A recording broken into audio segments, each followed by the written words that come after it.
तो guys finally DC के blue beetle का ट्रेलर आ चुका है, पर जब डीसी ने ब्लू बीटल को अनाउंस किया था तो मैं थोड़ा कंफ्यूज था कि इनसे बैटमैन, सुपरमैन, वंडर वुमन यही नहीं संभल रहे हैं, तो क्या ये ब्लू बीटल को हैंडल कर पाएंगे। लेकिन अब जेम्स गन ने अपने नए डीसीयू को अनाउंस कर दिया है, तो अब मैं श्योर हूँ कि ये ब्लू बीटल डीसीयू में प्रॉपरली फिट करेगा। इस ट्रेलर को देखने के बाद जैसे ये ट्रेलर बनाया है इन्होंने, ये कभी आपको फनी वाइब्स देगा और कभी कलरफुल, और इस ट्रेलर में सुपर हीरो ओरिजिन स्टोरी को अच्छे से बताया भी गया है। तो ट्रेलर के ओपनिंग शॉट में हम देखते हैं हमारा सुपर हीरो हाइमी रेइस, जिसका रोल प्ले कर रहे हैं जोलो मैरिडुएना। तो ये वही एक्टर है जिसने कोबरा काय में मिगुएल डायस का रोल प्ले किया था। तो मेरे हिसाब से ये एक परफेक्ट कास्टिंग है, क्योंकि ये बंदा अपने स्टंट्स बढ़िया तरीके से कर सकता है, जैसे हम आगे ट्रेलर में भी देख ही सकते हैं। तो इसके बाद हमें पता चलता है कि ब्लू बीटल की स्टोरी एक्चुअली प्लेस करेगी डीसी के पल्मेरा सिटी में। तो ये जो पल्मेरा सिटी है वो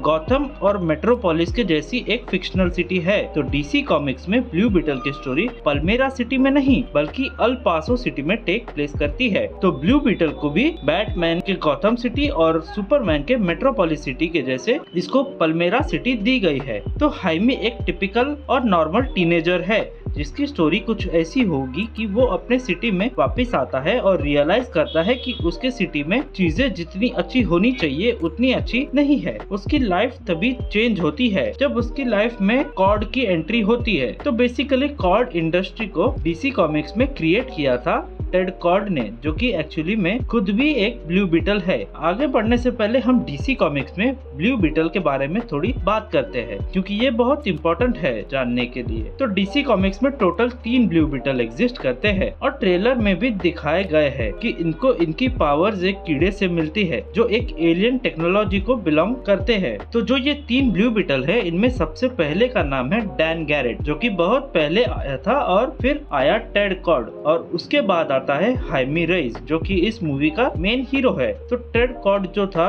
उसी ने कॉर्ड इंडस्ट्री को क्रिएट किया है। तो इस शॉट में आपको जो बड़ी बिल्डिंग देख सकते हो वो टेड कॉर्ड की ही देन है। तो दूसरे नंबर का जो ब्लू बीटल है उसके साथ एक बहुत बड़ा सीक्रेट है जिसको हम आगे डिस्कस करेंगे, और ये भी पॉसिबल हो सकता है कि ये मूवी का सबसे मेन प्लॉट पॉइंट बने, हु नोज। पर जैसे ट्रेलर आगे बढ़ता है तो हम कहानी को आसानी से समझने लगते हैं कि हाइमी कॉर्ड इंडस्ट्री में इसीलिए गया है ताकि वो अपने फैमिली मेंबर्स के लिए जॉब ढूंढ पाए। तो वहाँ पर वो मिलता है पेनी से। ये कैरेक्टर डीसी कॉमिक्स में एग्जिस्ट नहीं करती है, इसको सिर्फ इस मूवी के लिए ही बनाया गया है। और पेनी हाइमी को मिलती है और उसको एक बर्गर का डब्बा पकड़ा देती है और कहती है कि इसे संभाल के रखना। और वो घर पहुंच के जब इस बर्गर के डब्बे को खोलता है तो उसमें से एक मेटालिक कीड़ा जैसा कुछ निकलता है, और तभी वो समझ जाता है कि ये कोई आंडू पांडू चीज नहीं है, ये तो कुछ खास चीज है। और वो मेटालिक कीड़ा डीसी कॉमिक्स में एग्जिस्ट करने वाला ब्लू बीटल का स्कैरब है, और इस स्कैरब को एक एलियन स्पीसीज ट्रीट करता है जिसका नाम है रीच। और उसी वक्त जैसे वो स्कैरब को निकाल के हाथ पे रखता है तो तभी वो एक्टिवेट हो जाता है और अटैच हो जाता है हाइमी के बैक से, और उसको ऊपर छत पर चिपका देता है, और तभी उसकी बॉडी भी ट्रांसफॉर्म होने लगती है और जलने भी लगती है उसकी body. Same to same transformation comics में भी होता है। तो कॉमिक बुक्स में 3 ब्लू बीटल एग्जिस्ट तो करते हैं, पर उसमें से किसी ने भी स्कैरब की फुल पोटेंशियल पावर्स को यूज नहीं किया हाइमी के अलावा। तो हम और आगे बढ़े उससे पहले इस स्कैरब के बारे में थोड़ी बातें जान लेते हैं। तो डीसी कॉमिक्स में स्कैरब को बनाया है रीच नाम की एलियन स्पीसीज ने। ये जो एलियन स्पीसीज है ये बेसिकली आर्टिफिशियल इंटेलिजेंस टाइप के बीइंग्स है, जो एक बार एक्टिवेट हो जाते हैं तो वो अपने होस्ट को खुद चुनते हैं, और उसे अच्छा बॉन्ड होने के बाद उसके बॉडी के कंट्रोल्स पूरी तरह से अपने हाथों में ले लेते हैं। और पूरी तरह मतलब पूरी तरह जरूरत पड़ने पर वो उसे प्रोटेक्ट भी करेंगे और पूरी तरह डोमिनेट भी करेंगे। और तो और ब्लू बीटल के पास इतने अलग अलग प्रकार के वेपन्स है कि दुनिया भर में कोई उसे हरा नहीं पाएगा। और उसके बाद वाले सीन में हम देखते हैं कि स्कैरब हाइमी को अपना होस्ट बना लेता है और बॉन्ड कर लेता है और धीरे धीरे उसको ब्लू बीटल में ट्रांसफॉर्म कर देता है। तो यहाँ पे मैं एक चीज की तारीफ करना चाहूंगा, और वो है ब्लू बीटल का सूट, जो कि ऑलमोस्ट 80-90% प्रैक्टिकल सूट है, और जहाँ जहाँ उन्हें जरूरत पड़ी वहाँ पर उन्होंने CGI का यूज किया है। पर उसका जो HUD है काफी घटिया और कार्टूनिश टाइप है और एकदम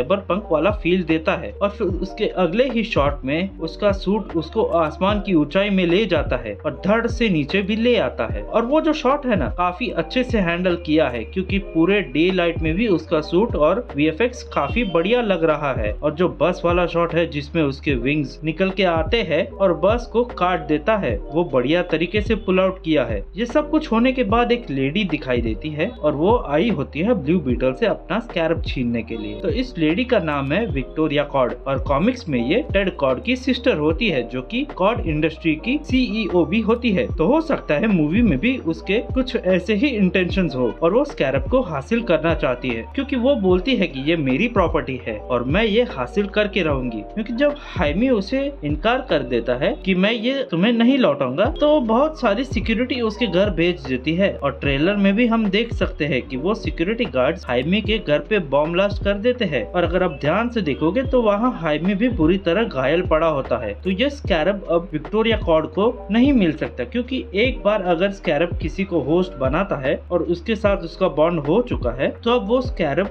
उससे अलग नहीं होगा। तो ये स्कैरब के हाथ में है कि उसे होस्ट से अलग होना है या नहीं, क्योंकि कॉमिक बुक्स में भी कुछ ऐसा हुआ था। इसका डेब्यू होता है इनफाइनाइट क्राइसिस इशू नंबर 3 में और इसके बाद एक कंप्लीट ब्लू बीटल बनता है इनफाइनाइट क्राइसिस इशू नंबर 5 में। तो ये जो स्कैरब हाइमी को मिलता है, तो वो तुरंत ही उसके बैग में एज इट इज पूरा अंदर तक फ्यूज हो जाता है। पर जब बैटमैन और सुपरमैन को पता चलता है कि अब उनके पास एक नया ब्लू बीटल है और टेड कॉर्ड की डेथ हो चुकी है, तो उनको लगता है कि अब उनके पास कोई चॉइस नहीं है, क्योंकि उनको भी पता है कि एक बार स्कैरब बॉडी से फ्यूज हो गया तो उसको अलग करना मुश्किल है। पर एक बात है कि स्कैरब किसी की भी जान ले सकता है, उसको घंटा कुछ फर्क नहीं पड़ता। वो अपने होस्ट को प्रोटेक्ट करने के लिए रेडी होता है। वो एकदम ही कोल्ड ब्लडेड मर्डरर भी बन सकता है, पर वो तो हाइमी है जो उसे कंट्रोल करके रखता है। लेकिन आगे जाने के बाद कुछ सालों में उनकी बॉन्डिंग अच्छी होती जाएगी और फिर स्कैरब भी अच्छा बनने लगेगा। पर इसके बाद एंट्री होती है कॉनराड कैरापैक्स की, और अगर आप नहीं जानते तो ये ऑलमोस्ट क्रेवन द हंटर जैसा ही दिखाई देता है, मगर ये डीसी कॉमिक्स में एग्जिस्ट करने वाला ब्लू बीटल का सबसे पहला विलन है, जिसने ब्लू बीटल इशू नंबर 1 में डेब्यू किया था।